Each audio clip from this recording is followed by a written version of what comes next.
High school করেছে, college করেছে, Patna college করেছে। ওনাকে শিক্ষা বিশ্ববিদ্যালয় যেন স্থাপিত হয় তার জন্য আমরা সর্বোত্তম চেষ্টা করি। এই পাটনার শত শত মানুষের প্রয়োজন রয়েছে, এলাকার উন্নয়ন। আল্লাহ যেন আমাদের তৌফিক দেয় সকল মানুষের মুখে হাসি ফোটানো।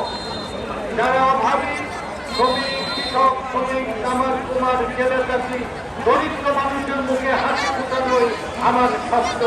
সেই স্বাস্থ্য বাস্তবায়নের জন্য আমি যথাসাধ্য চেষ্টা করবো।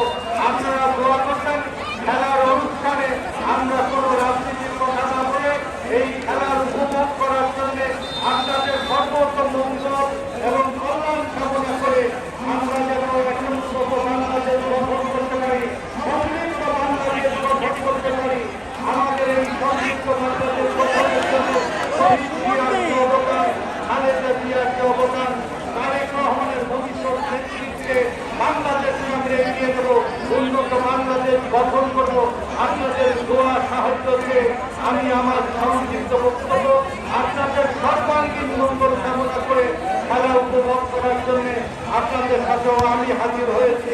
আজকে কান্নায় আমরা সকালে গিয়েছিলাম পুরো এশিয়া ল্যাটিন আমেরিকার উন্নতির নেতা, আত্মহত মানুষের অধিকার আদায়ে সেই লড়াকু নেতা ভূমি সংগ্রাম মওলানা ভাসানী আজকে 48তম শাহাদত বার্ষিকীতে অনুষ্ঠান শেষ করে আমি আপনাদের এই অনুষ্ঠানে আমি অংশগ্রহণ করেছি।